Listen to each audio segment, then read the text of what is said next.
بسم اللہ الرحمن الرحیم۔ السلام علیکم ورحمۃ اللہ وبرکاتہ۔ میرے مسلمان بھائیوں، ایک نہایت قیمتی اور بہترین بات ہے، اگر آپ توجہ اور دھیان سے سنیں۔ اللہ کی زمین پر جب بھی اللہ کے بندے سیدھے راستے سے ہٹ گئے تو اللہ تعالیٰ نے ان کی ہدایت اور رہنمائی کے لیے دو چیزیں بھیجی۔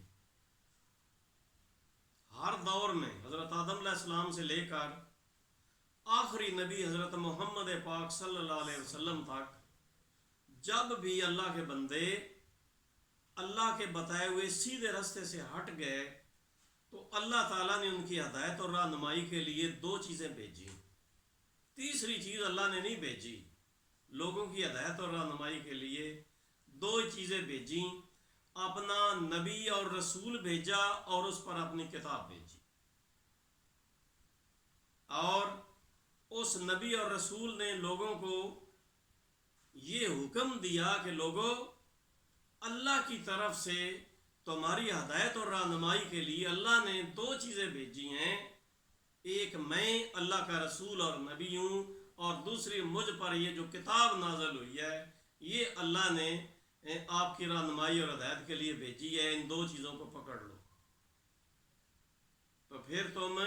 کامیاب ہو جاؤ گے۔ تو دوستو،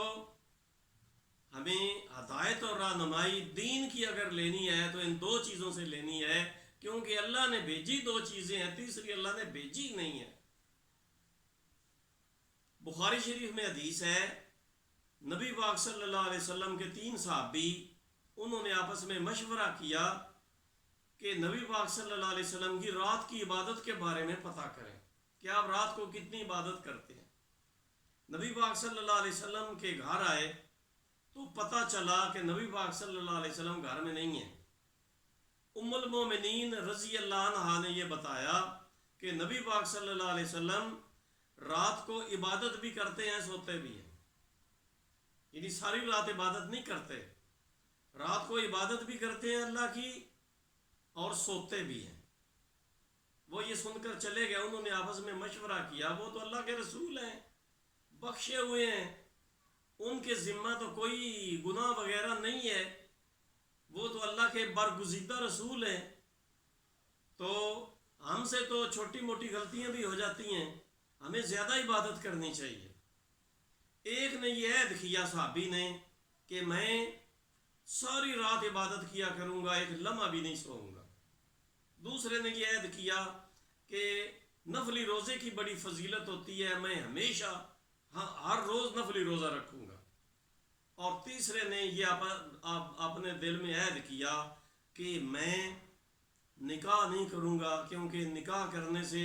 بیوی آئے گی، بچے ہوں گے، تو پھر ان کے لیے رزق روزی کمانے کا مسئلہ ہوگا، میری عبادت میں خلل آئے گا،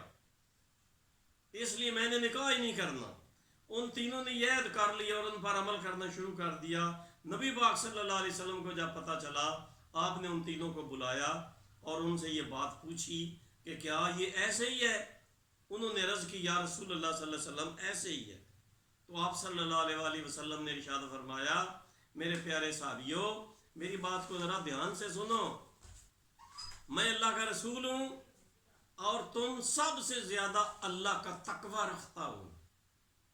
تم سب سے زیادہ میں متقی ہوں، پرہیزگار ہوں، تقوی رکھنے والا ہوں، لیکن میں رات کو سوتا بھی ہوں اور اللہ کی عبادت بھی کرتا ہوں،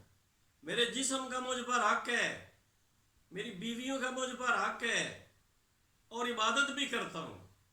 ساری رات عبادت کرنے والے میری بات سنو، میں سب سے زیادہ تقوی رکھنے والا ہوں، لیکن اس کے باوجود میں رات کو سوتا بھی ہوں، عبادت بھی کرتا ہوں، مجھ پر میرے جسم کا حق ہے کہ میں اسے آرام دوں۔ اور پھر آپ صلی اللہ علیہ وسلم نے، جو ہمیشہ روزہ رکھتا تھا، اس سے فرمایا، اے میرے صحابی ہمیشہ روزہ رکھنے کا عہد کرنے والے، میں کبھی نفلی روزہ رکھتا ہوں، کبھی نہیں رکھتا، کبھی رکھ لیتا ہوں، کبھی چھوڑ دیتا ہوں۔ اور اے تارک بیٹھنے والے، نکاح نہ کرنے والے میرے پیارے صحابی، میں نے نکاح بھی کیے ہوئے ہیں، میرا تو یہ طریقہ ہے۔ پھر آپ صلی اللہ علیہ وآلہ وسلم نے ان کو تینوں کو یہ باتیں سمجھا کر پھر آخر میں آپ نے یہ لفظ ادا فرمائے، فَمَنْ رَاغِبَ عَنْ سُنَّتِي فَلَيْسَ مِنِّي،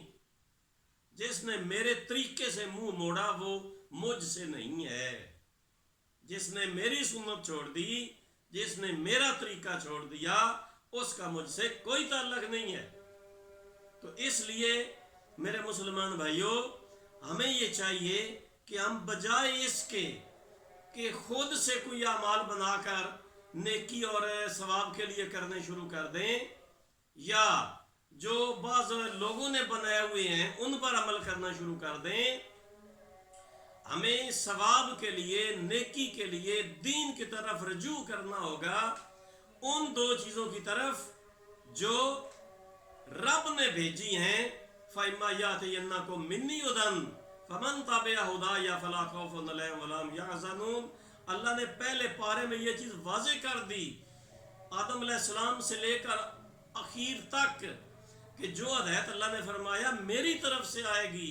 جن لوگوں نے میری طرف سے آئی ہوئی ہدایت کی پیروی کی،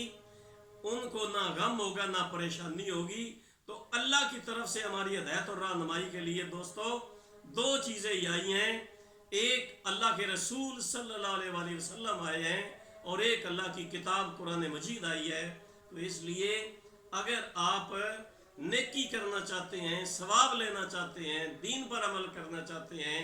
تو قرآن کو پڑھیں، سمجھیں، اس پر عمل کریں، نبی پاک صلی اللہ علیہ وسلم کی سنت اور حدیث کو پڑھیں، آپ کا طریقہ دیکھیں اور اس پر عمل کریں، تو پھر انشاءاللہ اللہ کے ہاں ہم جو ہے نا وہ سرخ روح ہوں گے۔ اللہ تعالیٰ سے دعا ہے اللہ تعالیٰ ہمیں دین کو سمجھنے اور اس پر عمل کرنے کی ہدایت اور توفیق دے۔